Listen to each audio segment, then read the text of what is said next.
गिरिजा जल तुंग तरंग लसज्जल जावली दर्शन मस्तु विभो।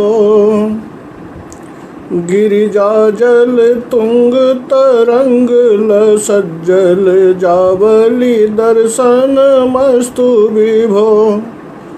धरनाविह कानन कुंज गतद्विज गीत रसे रतिरस्तु विभो। विपिने विलसन्ति यथा तरवो विलसन्तु तथा सुधियो वसता। विति चिंतन वारिज कुंज निवास मवाप्य मन सुख में तु विभो। इति चिंतन वारिज कुंज निवास मवाप्य मन सुख में तु विभो।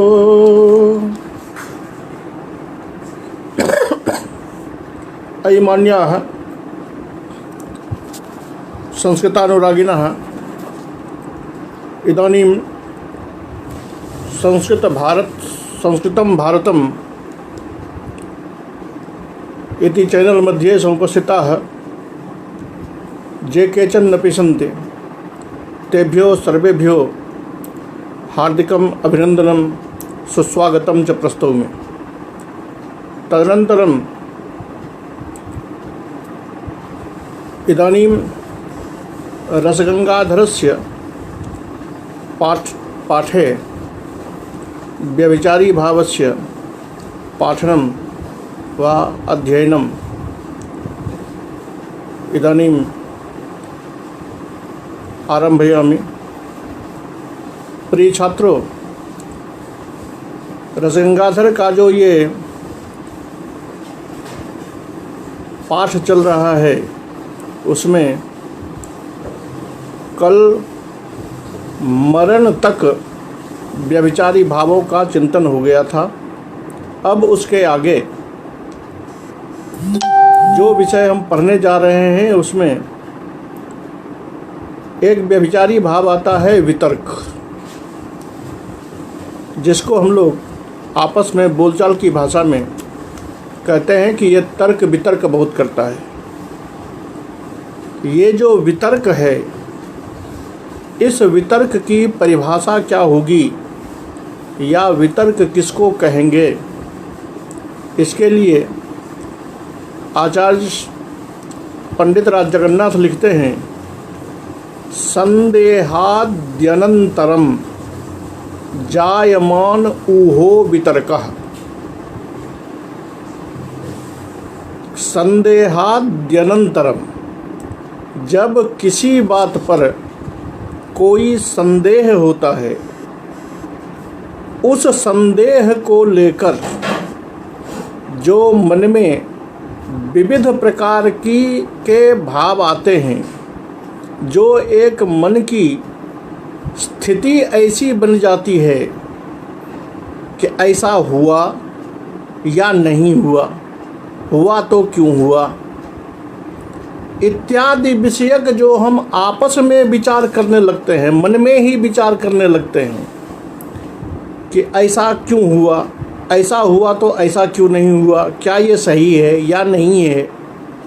ये जो मानसिक स्थिति बनती है, जहाँ हम अपने में विचार करने लगते हैं, कारण ढूंढने लगते हैं, उसकी सच्चाई पर विविध प्रकार के तर्क लगाने शुरू करते हैं, विविध प्रकार का विचार उपस्थापित करते हैं, वो कहलाता है वितर्क। इसीलिए कहा कि संदेहाद्यनंतरम जायमान ऊहा। जब कोई संदेह होता है, उस पर जो अपना विविध प्रकार का विविध प्रकार का हम उपाय ढूंढते हैं, उसको कहते हैं वितर्क। उसके उदाहरण में पंडित राज ने ये श्लोक उपस्थापित किया है कि यदि सा मिथिलेन्द्र नंदिनी नितरामेव न विद्यते भुवि अथ मे कथमस्ति जीवितम न विना लंबनमाश्रित स्थिति। सीता के अभाव में, सीता के वियोग में मर्यादा पुरुषोत्तम जो राम हैं वो सोच रहे हैं कि क्या वास्तविक सीता इस धरती पर है या नहीं।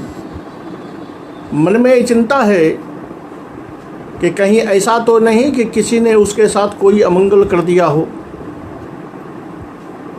लेकिन फिर भी राम के मन में ये विचार आ रहा है कि यदि मिथिलेंद्र नंदिनी नितरामेव न विद्यते भुवि, यदि मिथिलेश जनक की पुत्री सीता वास्तविक में अब इस धरती पर नहीं रही तो मेरा जीवन क्यों टिका हुआ है, मैं क्यों जिंदा हूँ। क्योंकि न बिना लंबन माश्रित स्थिति, जब तक कोई आधार न हो तब तक आधेय की स्थिति नहीं होती है। आधार का होना जरूरी है। तो सीता का जीवन जो है वो राम के जीवन का आधार है। अगर आधार नहीं है तो आधेय कैसे हो सकता है।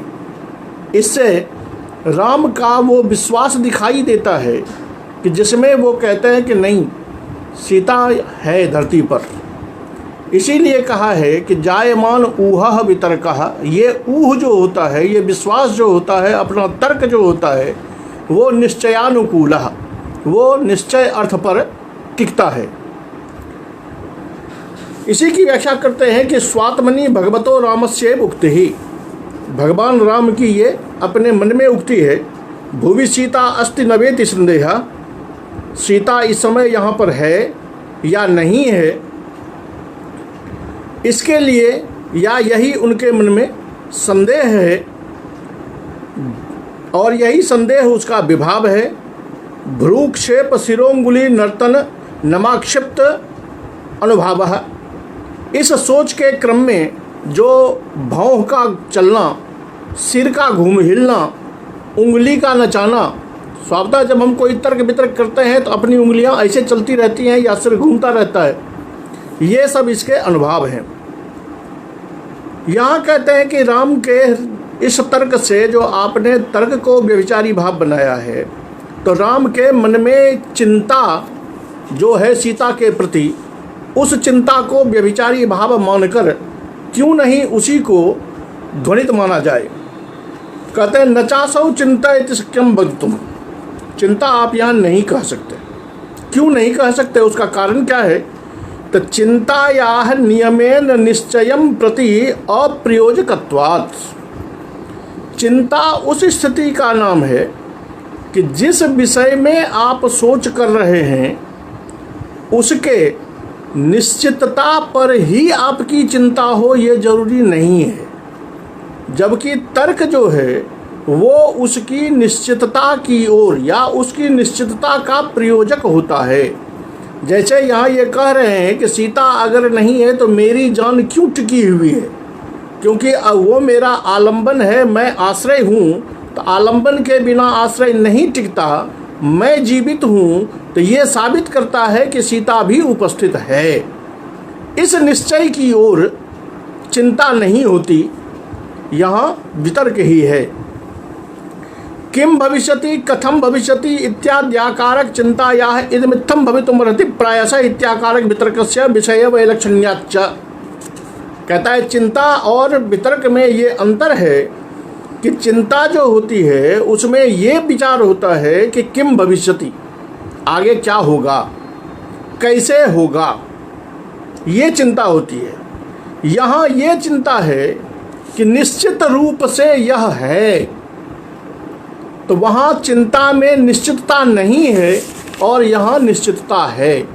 यही चिंता और वितर्क में अंतर है। आगे का व्यभिचारी भाव है, उसका नाम है विषाद। मन में विषाद की भावना आती है, ये सभी जानते हैं, लेकिन विषाद कहते किसको हैं इसकी परिभाषा जाननी आवश्यक है। उसकी परिभाषा करते हैं इष्टा सिद्धि राजगुरुवाद्यपराधादि जन्मोनुतापः विषाद।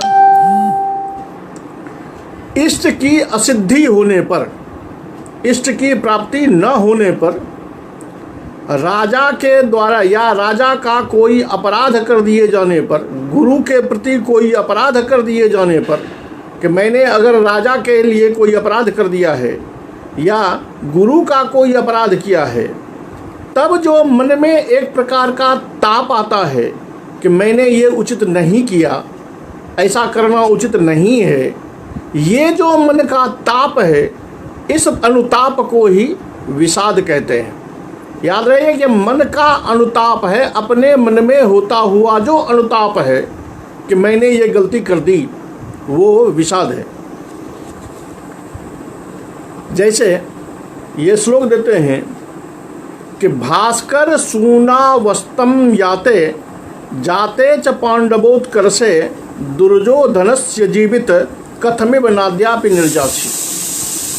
ये स्थिति है कि दुर्योधन जब देख रहा है कि सारे के सारे हमारी सेनापति मर चुके हैं, अब मेरे पास में कोई नहीं है, तो तब दुर्योधन की ये उक्ति है कि भास्कर सूना वस्तम जाते, जब कर्ण भी अस्त हो गया, यानी कर्ण की भी मृत्यु हो गई और पांडव का चारों ओर उत्कर्ष हो चुका है, तो अब इस दुर्योधन का जीवित, अय दुर्योधन के प्राण, अब भी तुम क्यों नहीं निकल जाते?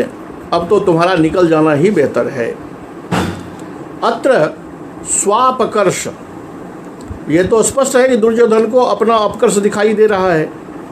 अब परोत्कर्षयोः दर्शनम, और पांडव का उत्कर्ष दिखाई दे रहा है, तो अपना अपकर्ष और दूसरे का उत्कर्ष, ये दिखाई देना यहाँ विभाव है। जीवित निर्जान अप्रशंसा, कि मेरा प्राण क्यों नहीं निकल रहा है, ऐसे में मैं मर जाऊं, वही बेहतर है, ये जो है। और उससे आक्षिप्त, जब वो ऐसा सोच रहा होगा, तो अपने शरीर में या सिर में जो थोड़ा झुका हुआ होगा, चिंता की अवस्था में होगा, ये इसका अनुभव है। इसलिए यहाँ विषाद की ध्वनि बताई गई है, क्योंकि यहाँ कहते हैं कि जब दुर्योधन बोल रहा है कि अय दुर्योधनस्य जीवित, दुर्योधन खुद बोल रहा है, तो फिर दुर्योधन नाम क्यों ले रहा है? ऐसे में दुर्योधन पद से जो अर्थांतर संक्रमित ध्वनि हो रही है कि जो दुर्योधन अपने को सबसे बड़ा वीर समझता था, पांडव को कुछ नहीं समझता था, उसको हराने की बात करता था, ऐसा जो मैं दुर्योधन, आज उसके सारे सैनिक मर गए, आज उसके पास में कुछ नहीं है, तो दुर्योधन पद से जो अर्थांतर संक्रमित ध्वनि हो रही है, ये ध्वनि वास्तविक उसके मन में जो वो विषाद है, उस विषाद को ही पुष्ट कर रहा है। अगर दुर्योधन की ये अर्थांतर संक्रमित ध्वनि न आए तो विषाद की मात्रा कम हो जाएगी, क्योंकि जो अपने को जितना बड़ा वीर बता चुका है, आज वो उतना ही दूसरे के उत्कर्ष को देख रहा है और अपना अपकर्ष देख रहा है, तो उसको विषाद बढ़ता जा रहा है कि मैंने अब तक जो किया था वो बेकार किया था, अब तो मेरे लिए कोई दूसरा चारा नहीं है। यहाँ एक शंका करते हैं कि यहाँ त्रास जो पहले बताया गया है व्यभिचारी भाव, उस त्रास को कि दुर्योधन को मन ही मन डर हो रहा है कि अब मेरी भी मौत निश्चित है, तो उस त्रास को व्यभिचारी भाव क्यों नहीं माना जाए? तो कहते हैं देखिए, दुर्योधन जो है वो एक वीर है, महाभारत का एक पक्ष का योद्धा है, वो एक पक्ष का राजा है, इसलिए परमवीर जो दुर्योधन है वो तो लड़ने के लिए तैयार है। और जो स्वयं, जिसने स्वयं रण क्षेत्र का आवाहन किया हो, रण में उतरा हो, पांडव को तुच्छ समझकर उतरा हो, उसके मन में पांडव से भय होगा, ये कल्पना करना भी बेकार है। या आप कहें कि दुर्योधन को चिंता हो रही है अपनी मृत्यु की, तो चिंता को ही हम ध्वनि मान लें, तो ये भी नहीं हो सकता। इसलिए नहीं हो सकता कि रण क्षेत्र में जो वीर उतरता है उसके मन में ये भाव तो पहले से ही होता है कि मैं युद्ध करते करते या तो दुश्मनों को मारूंगा या युद्ध करते करते खुद मर जाऊंगा।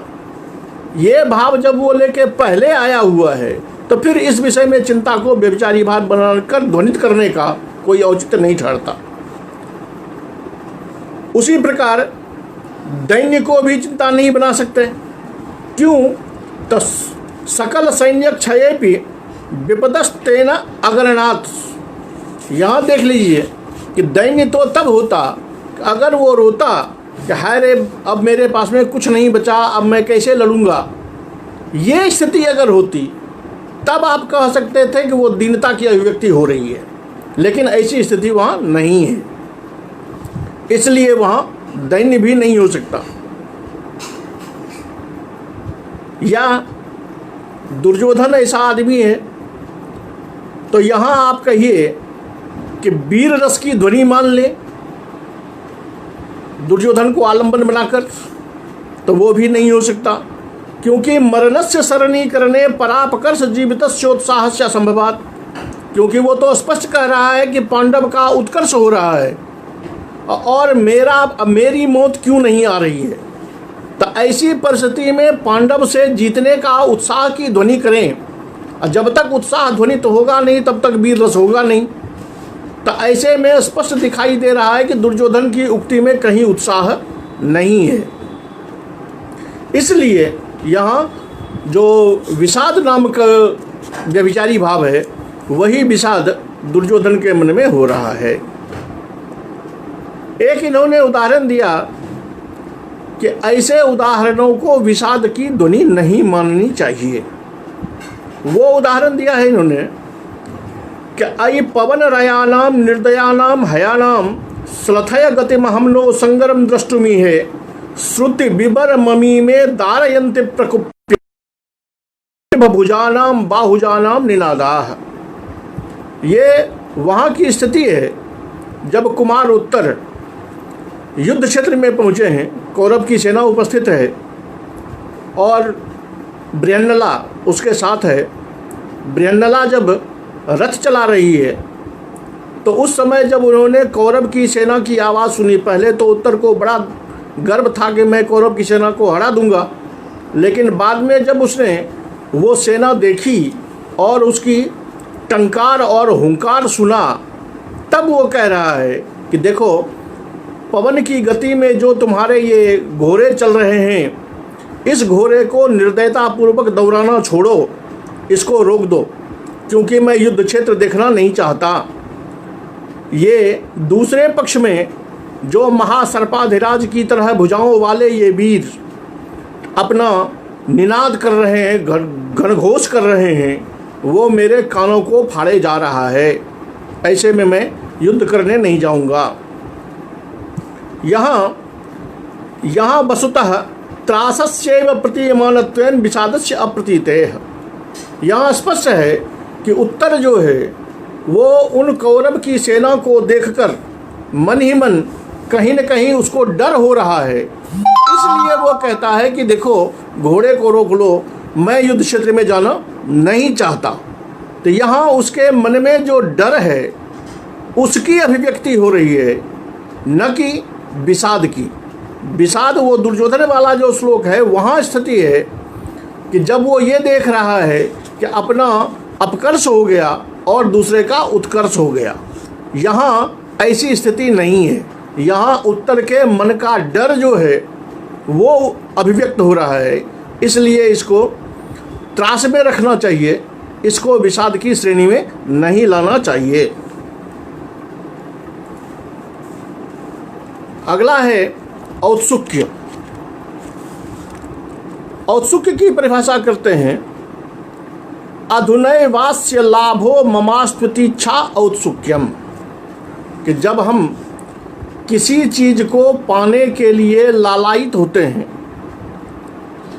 तो वो जब तक हम मेहनत करते रहते हैं ठीक है, जब उसका अंतिम वक्त आता है तो अगर 5 मिनट का टाइम बचा हुआ हो तो मन में एक गजब की उत्सुकता होती है कि ये समय क्यों नहीं जल्दी बीत जाता, जल्दी से जल्दी वो चीज़ हमें प्राप्त क्यों नहीं हो रही है।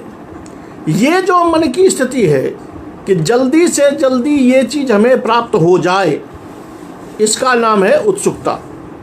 अधुनैव लाभो ममास्तु, मेरा जो अभीष्ट वस्तु है उसका लाभ शीघ्रातिशीघ्र अभी ही हो जाए, ये जो इच्छा है इस इच्छा को औत्सुक्य कहते हैं। यहाँ इष्ट विरहादि विभावः, जिसको पाने के लिए हम मेहनत कर रहे हैं, जिसका हमको वियोग था, जो हमारे पास में नहीं था, जिसके लिए हमने मेहनत किया, वो यहाँ विभाव होता है। और त्वरा, कि जल्दी से जल्दी वो चीज़ हमें प्राप्त हो जाए, ये इसका अनुभव होता है। उदाहरण देते हैं कि निपतत बाष्प संरोध मुक्त चांचल्य तारकम कदा नयन नीलाब्ज मालोकेयम मृगीदृशः। ये प्रवास से लौटा हुआ कोई पति है, घर आने के बाद वो सहजतया शीघ्रातिशीघ्र अपनी पत्नी का, अपनी नायिका का दर्शन चाहता है। वो चाहता है कि जितनी जल्दी हो सके मुझे उसके दर्शन हो जाएं।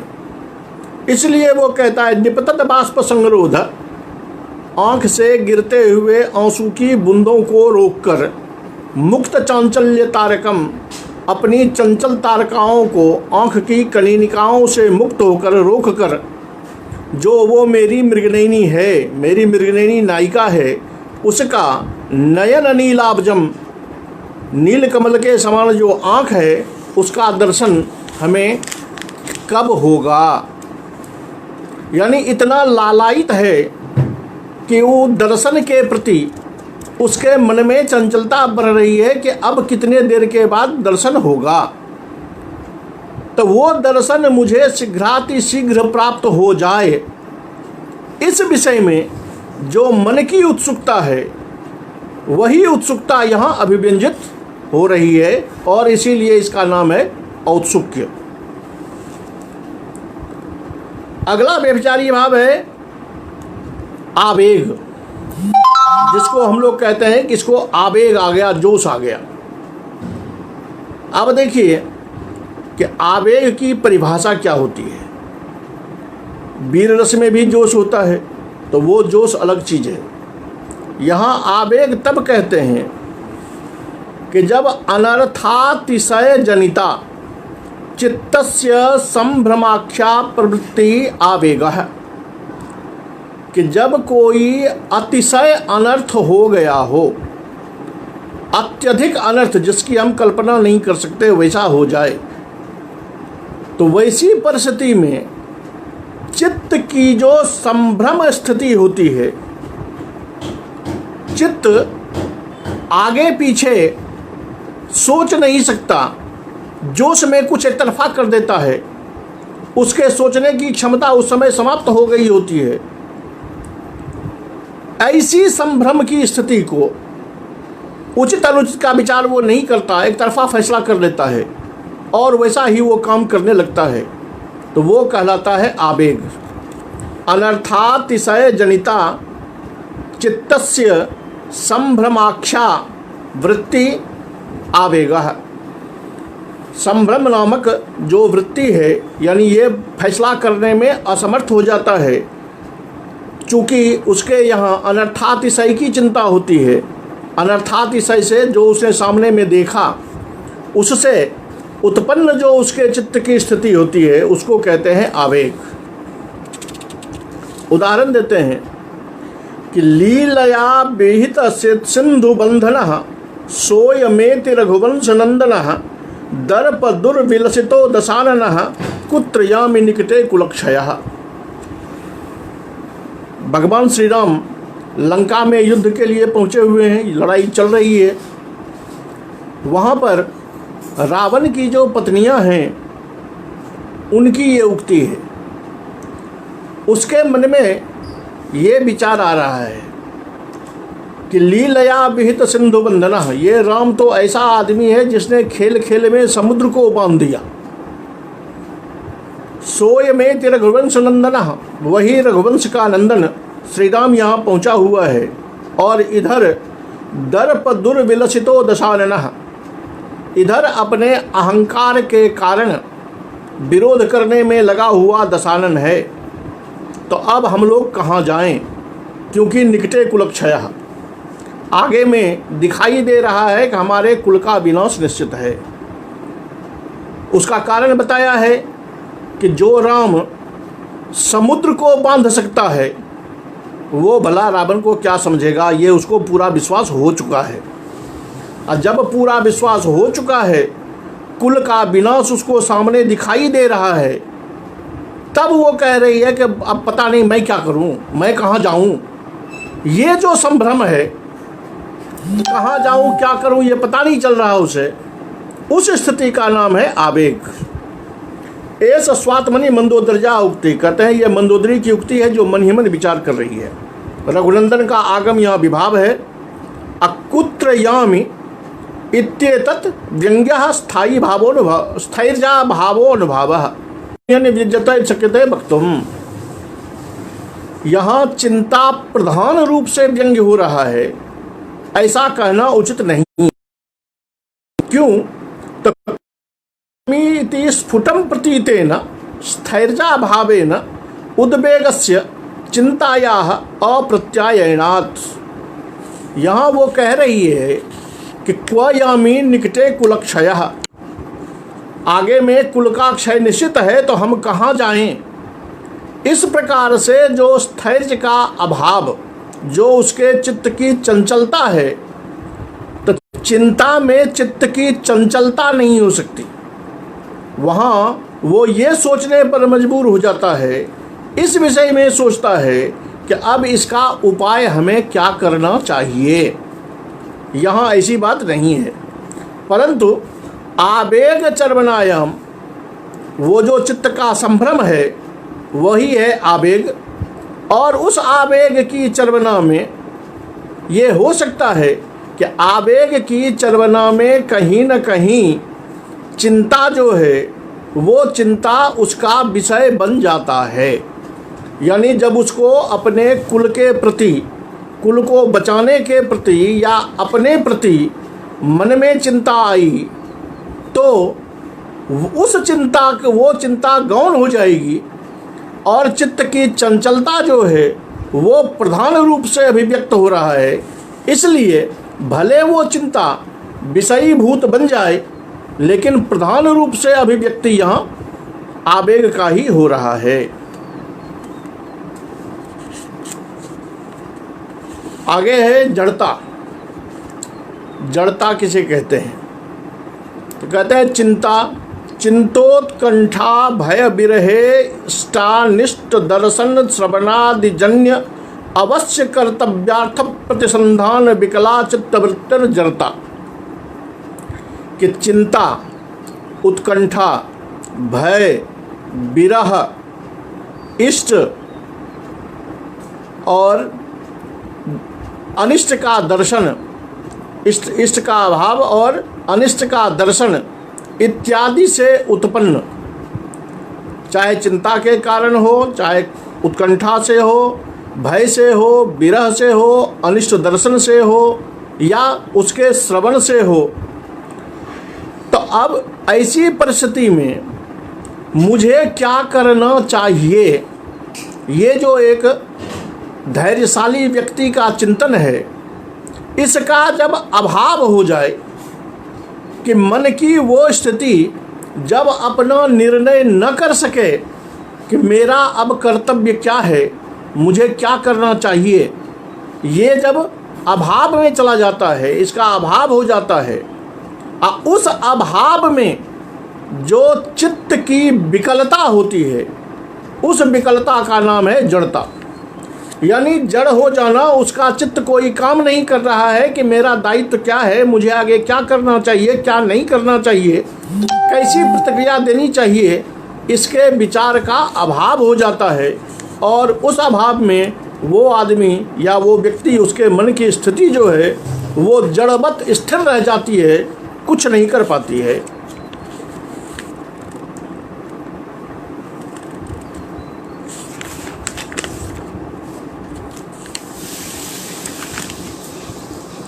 जैसे ये इसका उदाहरण प्रस्तुत करते हैं कि जड़ता कैसी होती है। कोई बिरहनी अपनी सहेली को कहती है कि जदबधि दयितो विलोचनाभ्याम सहचरि दैव बसेन दूरतो भूत तदवधि शिथिलीकृतो मदीयैः अथ करणैः प्रणयो निजक्रियाम। ये कह रही है कि ऐ सखी, मेरा पति जब से यहाँ से परदेश गया है, दैववशात जब भी वो हमसे दूर हो गया, उसी दिन से मेरी जो ये इंद्रियां हैं, मेरे जो ये करण हैं, नाक कान मुँह इत्यादि हैं, इन्होंने अपने कार्य से अपने को शिथिल कर लिया है। अर्थात न ये मेरे कान, आँख, नाक कोई काम नहीं कर रहा है। मुझे न कुछ सुनाई देता है, न कुछ दिखाई देता है, न मैं बोल सकती हूँ। मेरे इंद्रियां कोई काम नहीं कर रही है, ये चुप हो गई है। तो ये जो इंद्रियां जो अपनी काम कर रही थी, उस काम से ये विरत हो गई है। तो उस विरतावस्था, यानी वो कुछ न कुछ सोच रहा है, न कुछ बोलने को तैयार है, न कुछ आगे देखने को तैयार है, ये स्थिति जो है, इस स्थिति का नाम है जड़ता। उन इंद्रियों का अपने कर्तव्य से शिथिलीकरण जो है, वो इसका अनुभव है। यहाँ पर एक स्थिति के विषय में ये सोचते हैं कि मोह की जो स्थिति होती है, उस स्थिति में भी व्यक्ति किसी काम से प्रीति नहीं रखता, उस समय भी उसकी इंद्रियां कोई काम नहीं करती। तो कहते हैं कि इसमें अंतर ये है, मोह में और जड़ता में, कि मोहे चक्षुरादिभिश्चाक्षुषादेह अजननम।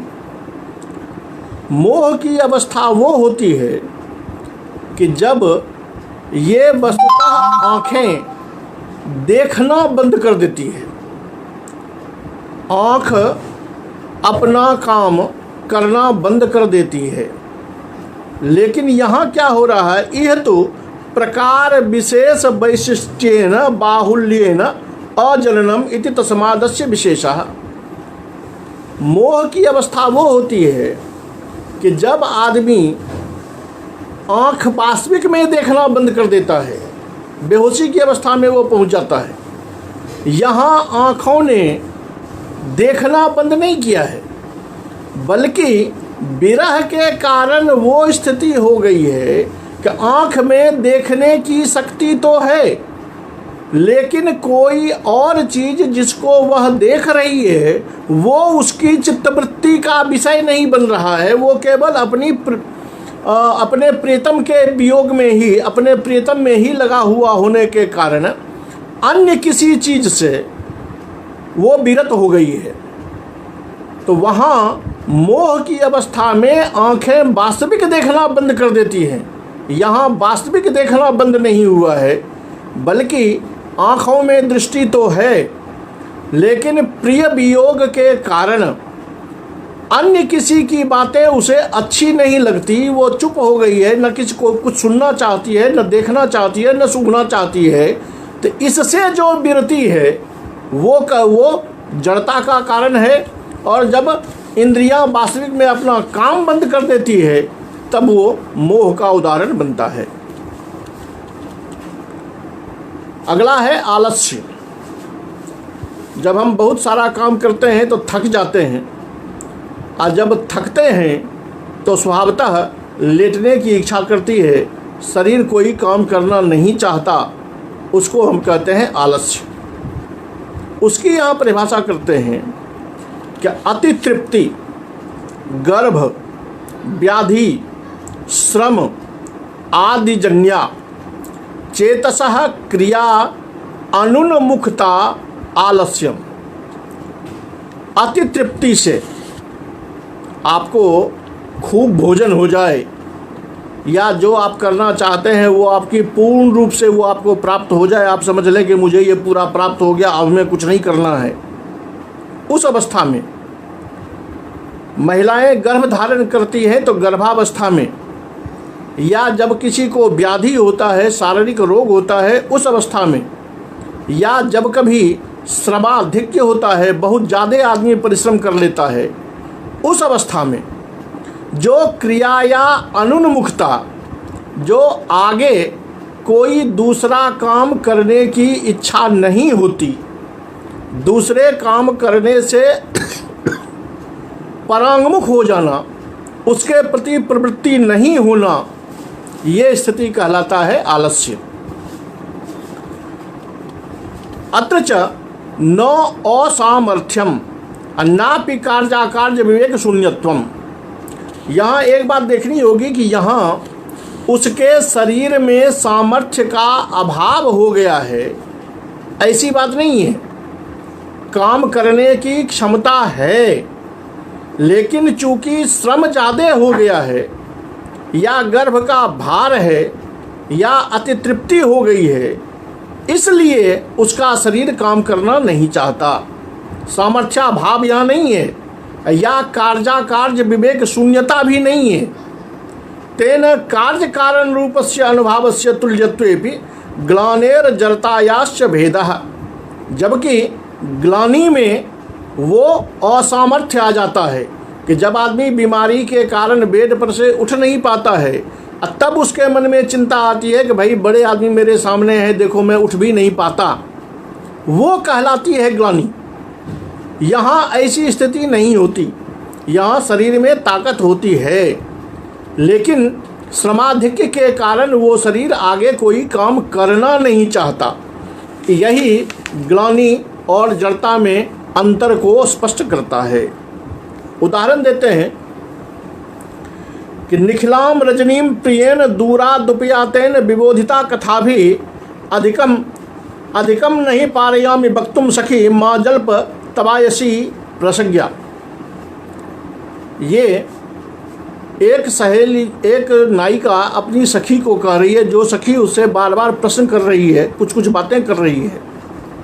उसको वो कहती है कि देखो मेरे पति बहुत दिनों के बाद घर आए, रात भर उन्होंने बात बात में हमें जगा दिया, इसलिए मैं रात भर जगी रही।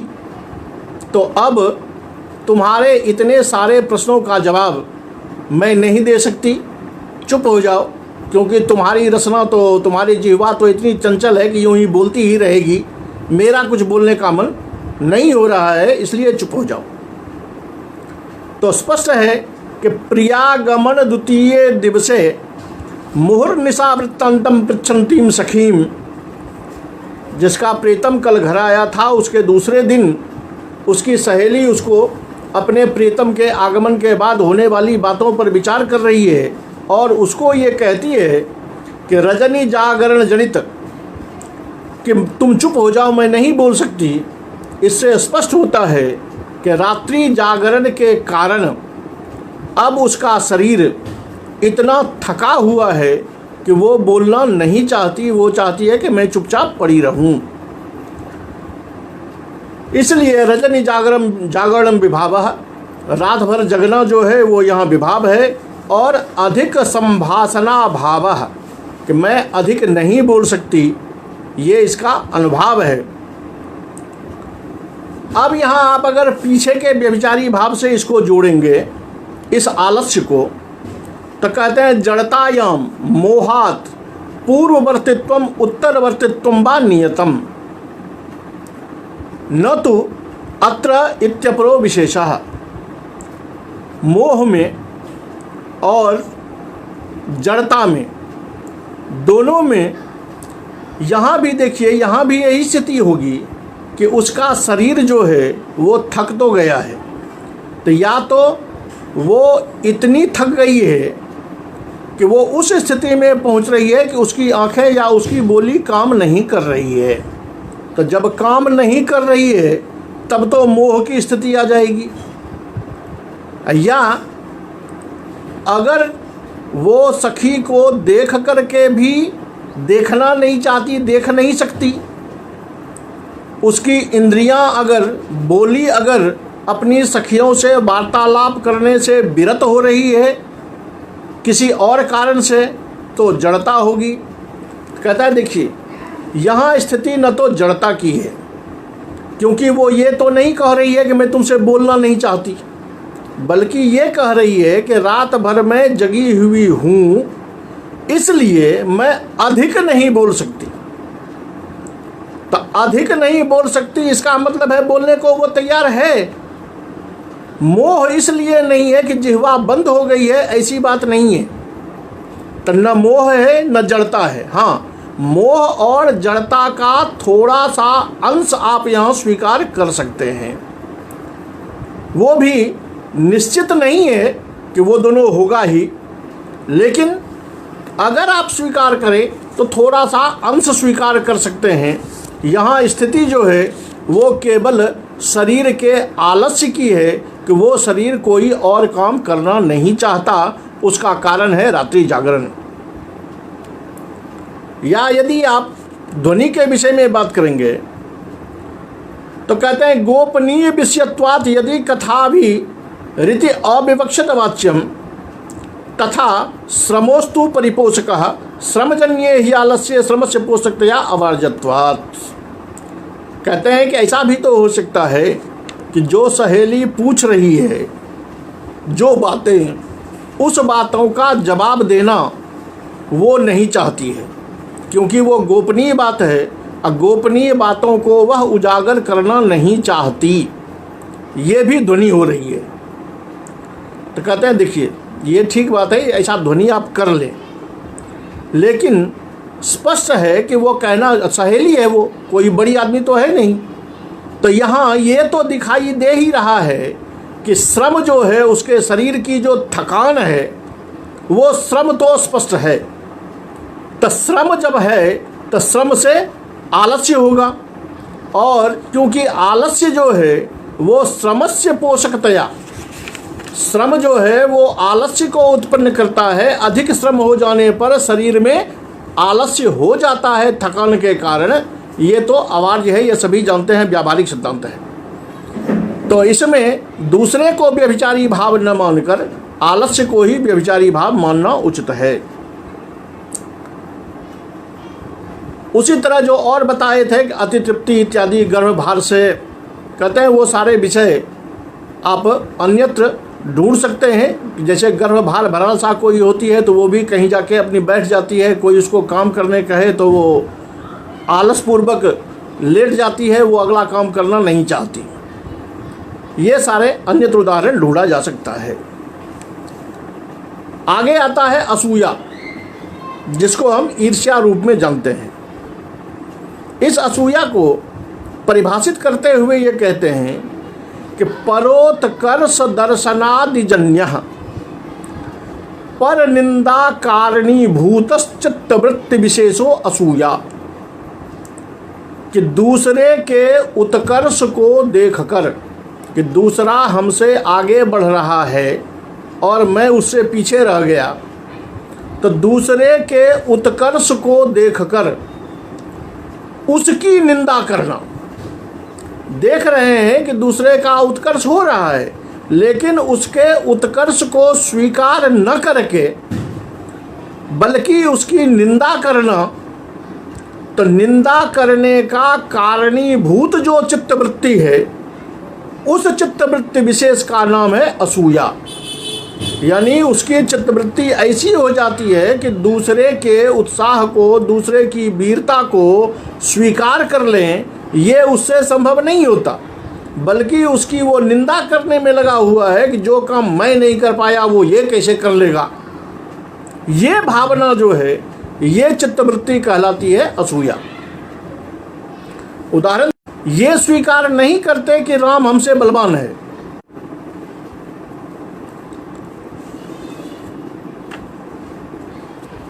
तो वो राजा इस बात को स्वीकार नहीं करते कि मेरी कमजोरी है या राम की वीरता है, बल्कि वो ये कहते हैं कि कहाँ यह भयंकर शिव का धनुष और कहाँ यह बच्चा, इस बच्चे के हाथ से धनुष का टूट जाना, अरे इसमें इसकी कोई वीरता नहीं है, ये तो भगवान को यही मंजूर था, काल की यही लीला थी, इसलिए ऐसा हो गया। काले नैव विनिर्मितः, काल ने ही इस बच्चे के हाथ से धनुष को तुड़वा दिया है। यानी वो राम की वीरता को स्वीकार नहीं करते, बल्कि उसके प्रति कुछ और बोलना शुरू कर देते हैं कि ये बच्चा है, ये क्या तोड़ेगा, ऐसा भग्न हर कार्मुकस्य रामस्य पराक्रमम असहमानाम तत्रत्याम राज्ञाम उक्ते ही। राम के द्वारा धनुष तोड़े जाने पर वहाँ बैठे हुए जो राजा लोग हैं उस राजा की ये उक्ति है। श्रीमद्दासर्थी बलस्य सर्वोत्कृष्टाया दर्शनम विभावः। राम की उत्कृष्टता का वर्णन जो है वो यहाँ विभाव है। अप्राकृत शिशुपद गम्या, जो कहा जा रहा है कि क्वचायम प्राकृत शिशु हो, तो राम को बच्चा बताना ये एक प्रकार की निंदा है, और वो निंदा जो है वही यहाँ अनुभाव है। इसलिए यहाँ असूया नामक व्यभिचारी भाव स्पष्ट हो रहा है। इसके बाद इन्होंने एक उदाहरण दिया है कि ये कहीं कहीं संकीर्ण भी होता है, यानी जैसे यहाँ ये शुद्ध असूया है, तो कहीं कहीं आपको ऐसा भी मिल सकता है कि जहाँ असूया भी हो और असूया के साथ साथ कोई दूसरा व्यभिचारी भाव भी आपको दिखाई दे रहा हो, ऐसा हो सकता है। उसके लिए यद्यपि उदाहरण आपको कहीं भी देखने को मिल जाएंगे, लेकिन यहाँ चूँकि उन्होंने उदाहरण प्रस्तुत किया है, उदाहरण दिया है इन्होंने कि तृष्णा लोल विलोचने कलयति प्राचीम चकोर ब्रजे मौनम मुंचति किंच कैरव कुले कामे धनुर्धुन्नति माने मानवती जनस्य सपदि प्रस्थातु कामे धुना धातः किन्नु विधौ विधातु मुचितो दाराधरा डम्बरः। कहता है कि हे विधाता, तृष्णा के कारण चंचल है आँखें जिसकी, ऐसे चकोर जब पूरब की ओर अपनी आँखें लगा के खड़े हो चुके या तैयार हो गए हैं, जब कुमुद खिलने को उद्यत हो चुका, जब कामदेव अपने धनुष की टंकार कर रहा है, तो उस समय जब मानवती नायिका को मनाने के लिए जो नायक है वो प्रस्थान कर चुका है, तब आप क्या कर दिया? क्या आपके द्वारा इस समय चांद को ढका जाना, जब चंद्रिका पीने वाला चकोर उत्सुक होकर के बैठा हुआ है, सारी कुमुदिनियाँ खिलने को तैयार बैठी है, चंद्रमा के प्रभाव के कारण माननीय नायिकाओं का मान भंग करने के लिए सभी नायक जो है वो उद्यत हो चुका है, ऐसी परिस्थिति में चंद्रमा को बादलों से ढक देना, ये आपने क्या कर दिया? या आज कुछ इस नेट की बाधा भी आ रही है, इसलिए थोड़ा आप लोगों को भी आज धैर्य धारण करना पड़ेगा, क्योंकि ये बाधा न हमारे बस का रोग है और न आपके बस का रोग है, इसलिए धैर्य धारण करना पड़ेगा। कहते हैं कि ऐसी स्थिति में है विधाता, आपने चंद्रमा को जो मेघों से ढक दिया, तो क्या आपके लिए ये उचित है? अर्थात ये उचित नहीं है। यहाँ पर अत्रापि यद्यपि तदीयोच्छृंखलता अधिजन्या अनुचित कारित्वरूप निंदा प्रकाशन अनुभाविता कविगता विधात्रालंबनानुसूया विजत इति शक्यते। कहते हैं यहाँ स्पष्ट है कि विधाता ने यह गड़बड़ किया, ऐसा कवि को ज्ञान हो रहा है। विधाता ने यह अनुचित कर दिया, विधाता को अनुचित करना नहीं चाहिए, विधाता अनुचितकारी है, ऐसी जो निंदा है, इस निंदा से या उस निंदा का आलंबन लेकर के कवि के मन में विधाता के प्रति जो ईर्ष्या हो रही है, या जो कोई ये नायक बोल रहा है उसके मन में विधाता के प्रति जो ईर्ष्या है, असूया है, उस असूया की अभिव्यक्ति हो सकती है। तथापि कार्य कारणयोस्तुल्यत्वात् अभिव्यक्तेन अमर्षेण सबलिते वासो न विविक्तया प्रतीयते। कहते हैं कि ये असूया की ध्वनि तो हो सकती है, इसमें कोई दो मत नहीं है, लेकिन जो यहाँ पर स्थिति है कि कार्य कारणयोस्तुल्यत्वात्, अब देखिए कि ये असूया निकल रही है, इसलिए वो ऐसा कर रहा है, ऐसा बोल रहा है, ईर्ष्या बस बोल रहा है, या स्वयं अगर वो नायिका को मनाने के लिए जा रहा हो उस समय ये बोल रहा है, तो ये भी चलेगा कि विधाता के प्रति वो अमर्ष, जो गुस्से का हल्का सा भाव है कि अरे मैं तो अब अपने काम में सफल हो गया था, इसी समय में विधाता तूने ये क्या कर दिया। तो विधाता के प्रति जो गुस्सा है वो गुस्सा भी अभिव्यक्त हो सकता है, इसलिए उस दोनों का मिला हुआ ये रूप होगा। नहीं विधातु अपराधेति भगवतो रामस्यापराधोस्ति जेन कबेरिव बीरा नामप्यवर्षो अभिसज्येत। यहाँ एक जो ये शंका यहाँ अभी उपस्थापित कर रहे हैं, तो पहला जो उदाहरण दिया था भगवान श्री राम वाला, उसकी स्थिति में कि वहाँ कह रहा है कि ये बच्चा क्या धनुष को तोड़ेगा, काल ने ही तोड़ दिया है। यहाँ अगर जैसे विधाता के प्रति यहाँ आप गुस्से की बात कर रहे हैं, उसी तरह वहाँ भी जैसे यहाँ विधाता के अपराध की कल्पना कर रहे हैं, वैसे वहाँ राम के अपराध की कल्पना करने से वहाँ भी संकीर्ण क्यों नहीं मान लेते कि राम के प्रति लोगों को गुस्सा हो रहा है। तो कहते हैं देखिए कि अगर राम के प्रति गुस्सा मानेंगे तो ये मानना पड़ेगा कि राम को उसने वीर मान लिया, तभी ये गुस्सा आएगा, अमर्ष आएगा कि मैं नहीं कर पाया और इसने कर लिया।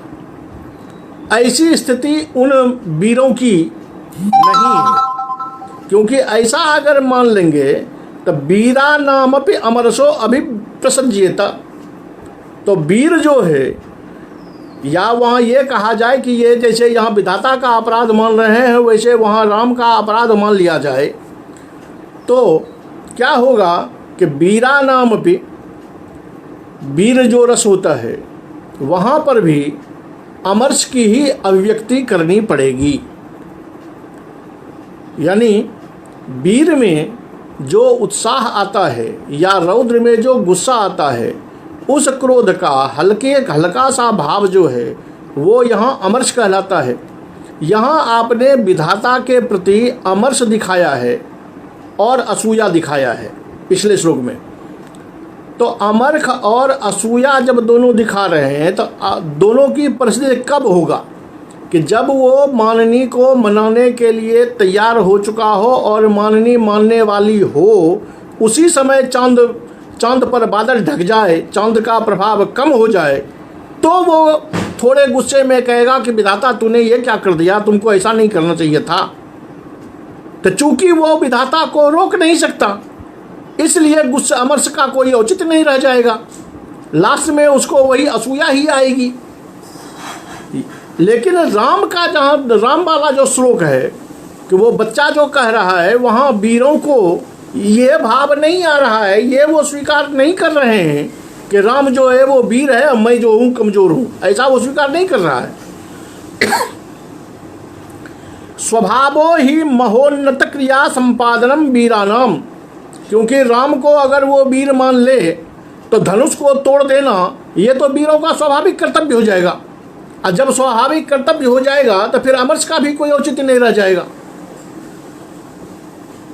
दूसरे श्लोक में अगर आप ये कहें कि अप्रस्तुत चंद्र वृत्तांतेन, जो कहा गया है कि सारे चकोर चंद्रमा को पीने के लिए उपस्थित हो चुके हैं, ऐसे में चांद पर आपने बादल डाल दी, इस चंद्रमा के वर्णन को अप्रस्तुत मानकर प्रस्तुत राजकुमारादि वृत्तांतस्य, राजकुमार के वर्णन को हम प्रस्तुत मान लें और चंद्रमा के वर्णन को अप्रस्तुत मान लें, तो वहाँ जो असूया की ध्वनि है वो कैसे होगी, क्योंकि अप्रस्तुत चंद्र वृत्तांत से प्रस्तुत राजकुमारादि वृत्तांत की ध्वनि होने पर यहाँ पर असूया की ध्वनि कैसे हो पाएगी। यहाँ तो ये कहना पड़ेगा कि राजकुमार की स्थिति का वर्णन करना है कि राजकुमार बेचारा अपनी प्रेमिका को मनाने के लिए उत्सुक हो चुका था, वहाँ पहुँच चुका था, मन में उत्साह बढ़ रहा था, लेकिन उसी समय कोई ऐसी समस्या आ गई जो चंद्रमा पर मेघ के पहुँचाने का वर्णन किया गया है। तो कहते हैं कि यहाँ अगर आप इस तरह से अप्रस्तुत से प्रस्तुत की व्यंजना करना चाहते हैं तो कर लीजिए, कोई चिंता की बात नहीं है। लेकिन असूया की अभिव्यंजना जो है वो तो होगी ही। तो कहता है फिर 2 अभिव्यंजना कैसे करोगे? तो पंडित राज कहते हैं कि एक ध्वनेह ध्वन्यतराविरोधित्वात्। कहते हैं कि ये कहाँ लिखा हुआ है कि एक पद से 2 प्रकार की ध्वनियाँ नहीं हो सकती हैं।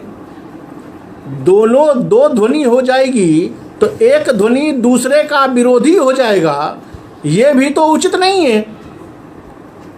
एक ध्वनेर ध्वन्यतर अविरोधित्वात्, एक ध्वनि दूसरे का विरोधी होता है, ये सत्य नहीं है। दोनों अविरोधी होता है, यानी दोनों हो सकता है।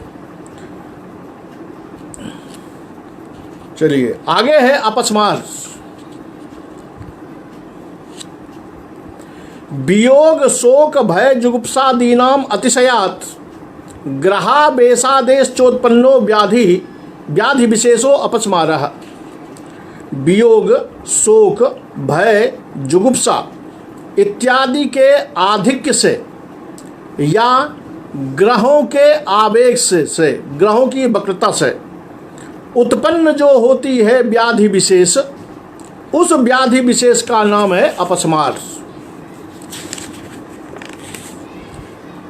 यहाँ ये कारण सारे बता दिए गए हैं कि या तो वियोग के कारण या शोक के कारण या भय के कारण या जुगुप्सा के अतिशयता के कारण जो व्याधि या ग्रह विपरीत होने के कारण, भूत प्रेत लग जाने के कारण जो व्याधि विशेष होता है वो कहलाता है अपस्मार्श। अब यहाँ कहते हैं कि व्याधित्वेन अस्य कथनेपि विशेषाकारेण पुनः कथनम बीभत्स भयानकयोः अस्यैव व्याधेः अंगत्वम नान्यस्येति स्फुरणाय। कहते हैं एक तरफ तो आपने व्याधि कह दिया, दूसरे तरफ में व्याधि विशेष कह दिया। ये क्यों कहा? कहते हैं देखिए कि व्याधि तो स्पष्ट कथन में कह ही दिया गया है, विशेष इसलिए कहा गया कि बीभत्स भयानक इत्यादि जो होता है, जहाँ बीभत्स रस होता है, जहाँ भयानक रस होता है, उसका विषय इससे अलग होता है। इसलिए कहा कि रोग विशेष, व्याधि तो वहाँ भी हो सकती है, इसलिए कहा कि व्याधि विशेष, एक विशेष प्रकार की व्याधि, बहुत ज़्यादा डर हुआ, उस डर के शौक के कारण अगर कोई व्याधि आ जाती है तो वो व्याधि कहलाएगी अपस्मार्श। विप्रलंभ हेतु व्याध्यांतरस्यापि, यद्यपि विप्रलंभ में दोनों प्रकार की व्याधि होती है, ये व्याधि विशेष भी और मूल रूपेण व्याधि भी रोग हो जाता है। कहता है इस दोनों को अलग अलग करने के लिए यहाँ व्याधि विशेष कहा गया है। जैसे उदाहरण देते हैं कि हरिमागत माकर्ण्य मथुरा अंतकांतकम कंपमानः श्वसन कंसो निपपातम हीतले। कि मथुरा का अंत करने वाला श्री कृष्ण भगवान मथुरा में आ चुका है, ऐसा सुनकर कंपमानः श्वसन कंसः, कंस जो है वो लंबी लंबी श्वासें लेने लगा, शरीर उसका कांपने लगा और इस अवस्था में निपपात महीतले, वह धरती पर गिर गया।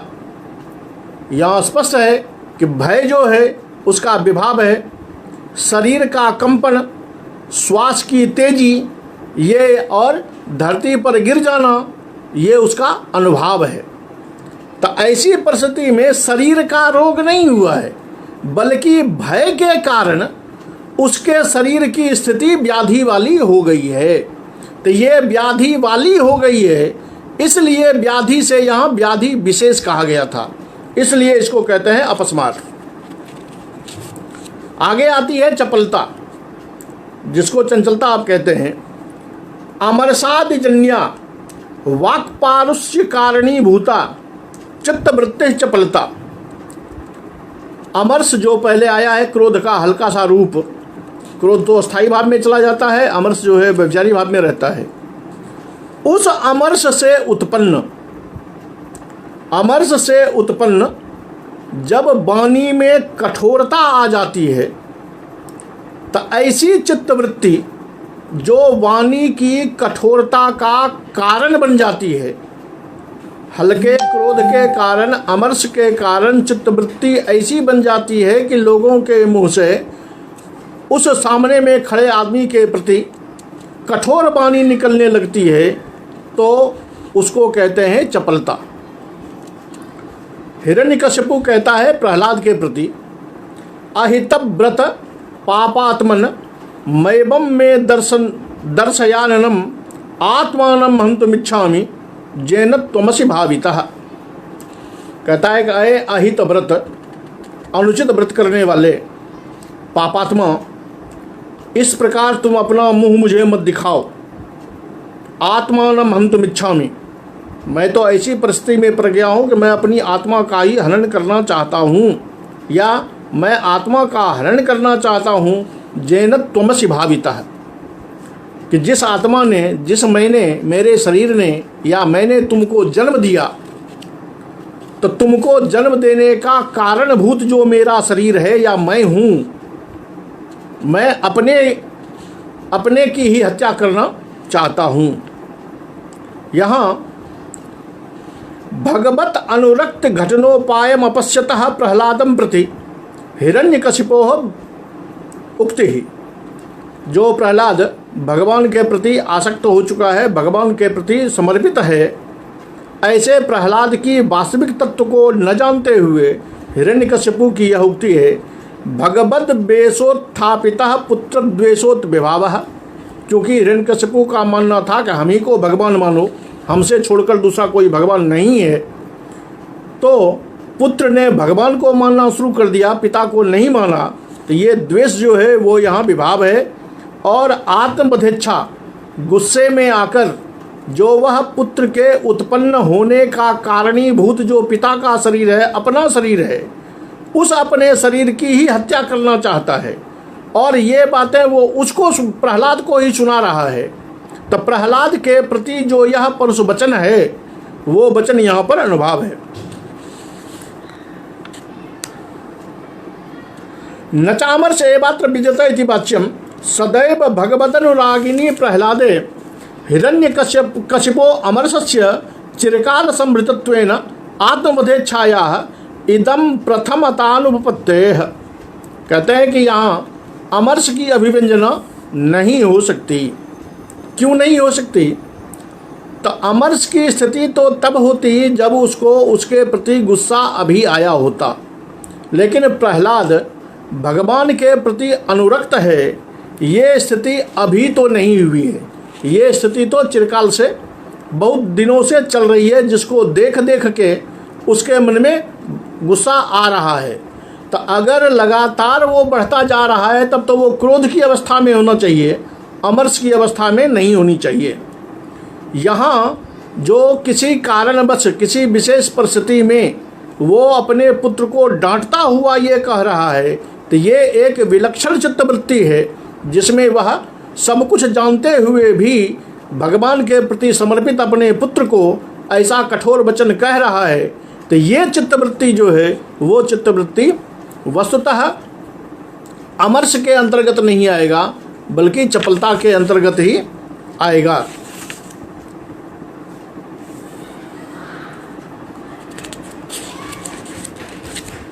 या एक शंका और करते हैं ये, नचामर्ष प्रकर्षम एवात्मवधेच्छादि कारणम अभिव्यजतामिति वाच्यम प्रकर्षस्थापि स्वाभाविक विलक्षण लक्षणताया आवश्यकतया तस्यैव चपलता पदार्थत्वात्।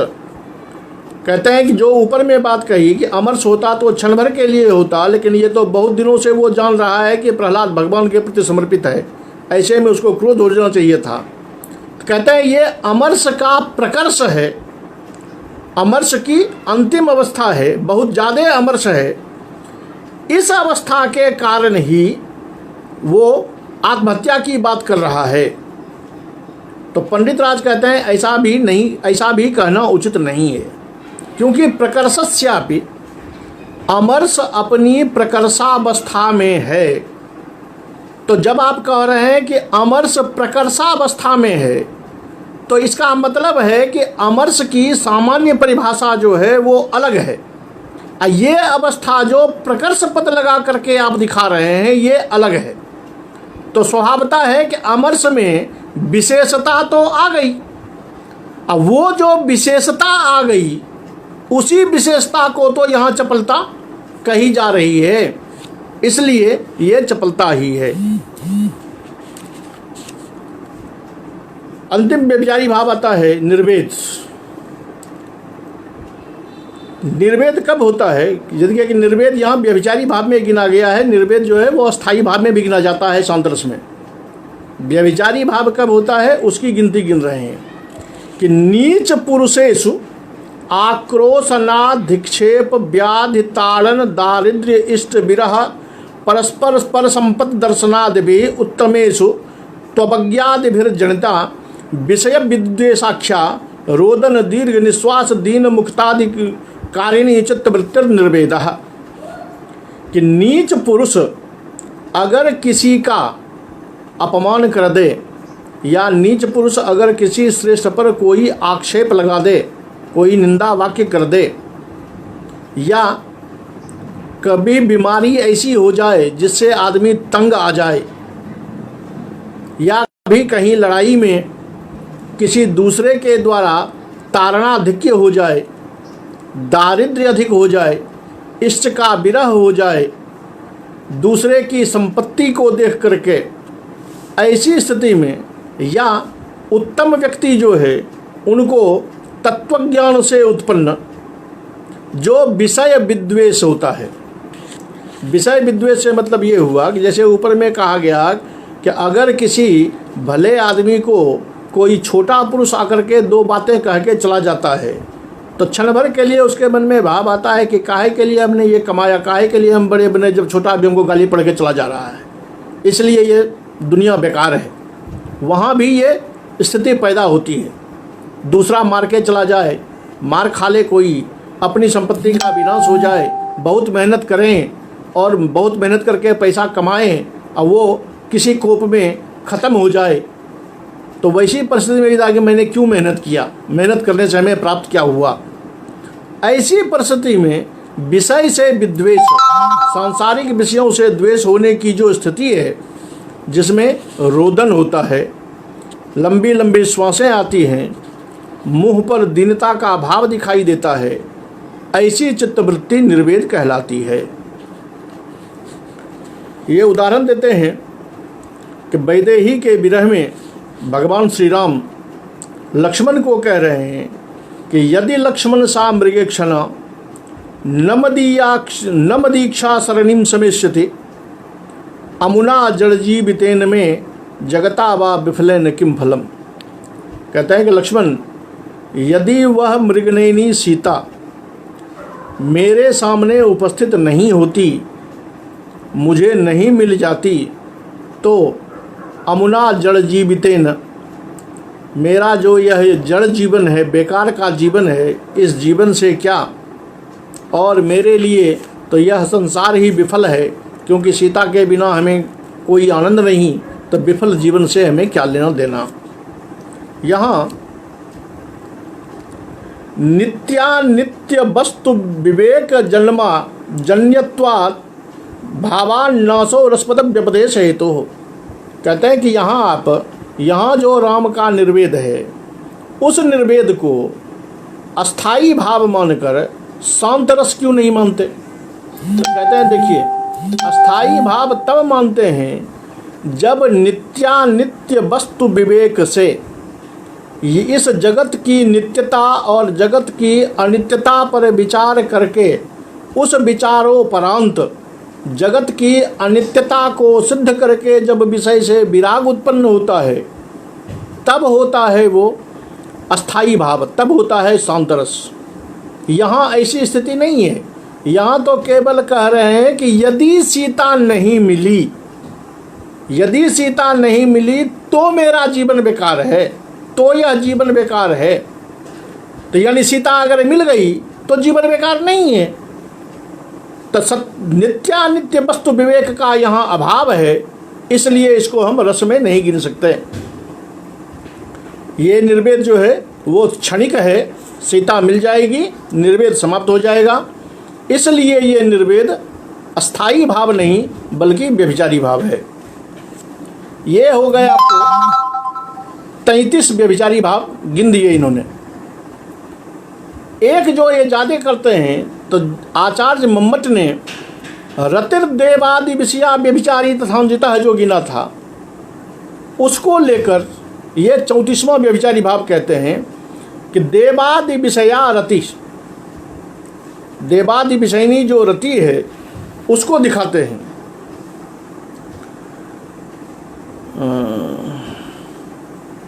एक भक्त अपने भगवान के प्रति कह रहा है कि भवद्वारि क्रुध्य जय विजय दंडा हति दलत किरीटास्ते कीटा इव विधि महेंद्र प्रभृतयः वितिष्ठन्ते जुष्मन् नयन परिपातोत्कलिकया बराका के तत्र क्षपित मुर नाकाधिपतयः।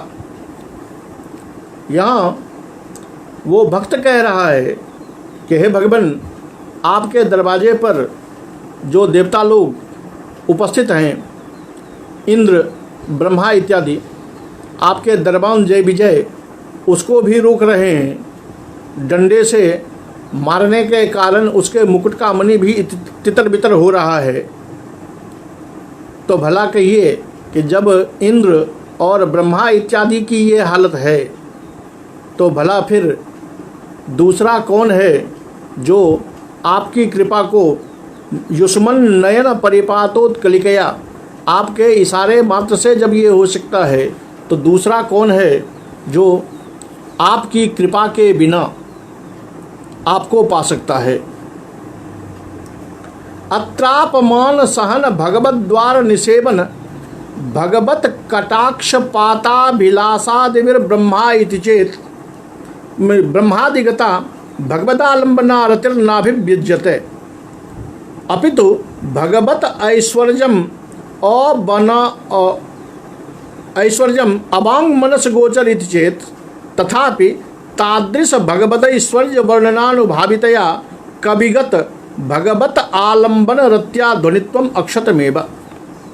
ये कह रहे हैं कि यहाँ तो कवि जो है वो ये दिखा रहा है कि भगवान विष्णु के दरवाजे पर जाने के लिए सभी कोई नहीं जा सकता।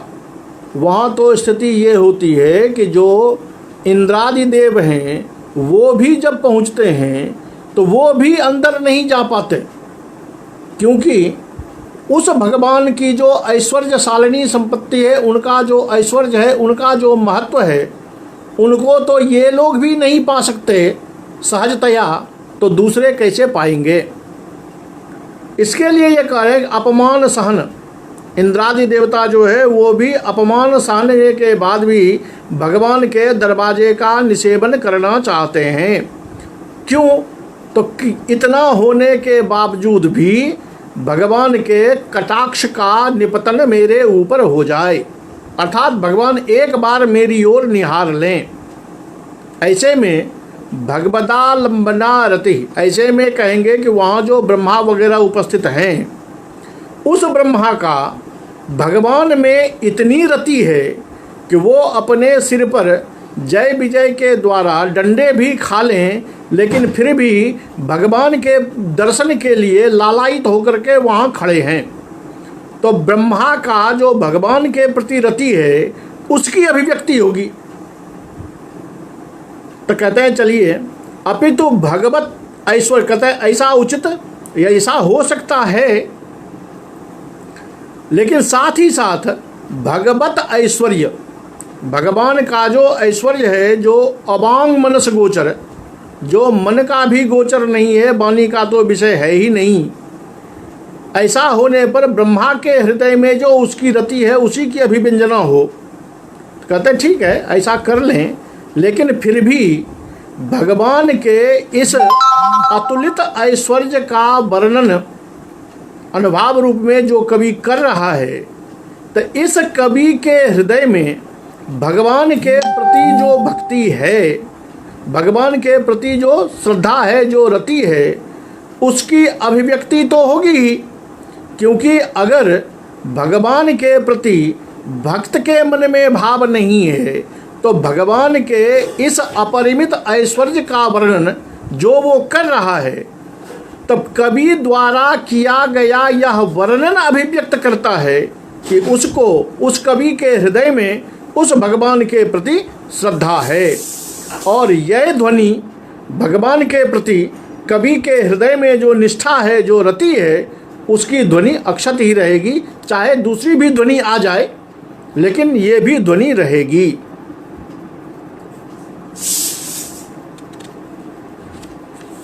एक उदाहरण और देते हैं कि न घनम न च राज्य संपदम न ही विद्यामिदमेकमर्थये मयि देहि मनागपि प्रभो करुणा भंग तरंगितम दृशम, कि मैं न धन चाहता हूँ, न राज्य संपत्ति चाहता हूँ, न किसी विद्या की हमें कामना है।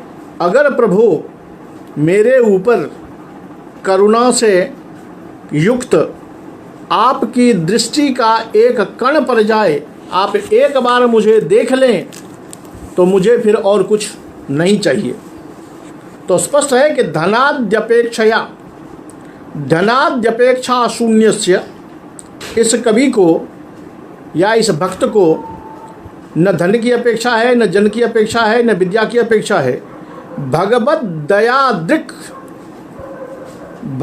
दया दृगंत पाताभिलाषो, उसकी एकमात्र अभिलाषा है कि भगवान एक बार करुणापूर्वक मेरी ओर देख लें। ये भगवती अत्यंतानुरतिम अभिव्यक्ति, इससे क्या स्पष्ट होता है कि मुझे कुछ नहीं चाहिए, मेरे भगवान मुझ पर केवल कृपा पूर्वक एक बार मुझे देख लें, अपनी कृपा दृष्टि मेरे ऊपर कर दें, तो उसके बाद मुझे कुछ नहीं चाहिए। तो भगवान की कृपा दृष्टि पाने के लिए वह अन्य सभी विषयों को छोड़ रहा है। तो ये परिस्थिति बताती है, इससे ध्वनित होता है कि कवि के हृदय में जो भगवान के प्रति समर्पण का भाव है, भगवान के प्रति जो श्रद्धा है, भगवान के प्रति जो रति है, उस रति की ही अभिव्यक्ति हो रही है। और देवादि विषयक जो रति होती है उसकी गिनती भावध्वनि में की जाती है, जैसा कि आचार्य मोहम्मद ने भी कह दिया था। इस प्रकार यह व्यभिचारी भाव जो 33 के साथ साथ एक को अलग करके इन्होंने 34 प्रकार के गिने हैं, ये व्यभिचारी भाव का वर्णन यहाँ समाप्त होता है। इसके बाद व्यभिचारी भाव के अनंतर रस भी हो गया है, भाव भी हो गया है, तो स्वभावता है कि इसके बाद रसाभासादि जो हैं, रसाभास, भावाभास इत्यादि, उसका वर्णन या उसका विवेचन आचार्य ने प्रस्तुत किया है। जो विवेचन अब कल के पाठ में हम आरंभ करेंगे। आज व्यभिचारी भाव का पाठ यहाँ समाप्त होता है। कल से रसाभासादि का जो पाठ है वो आरंभ होगा। तब तक के लिए सर्वेभ्यो नमो नमः।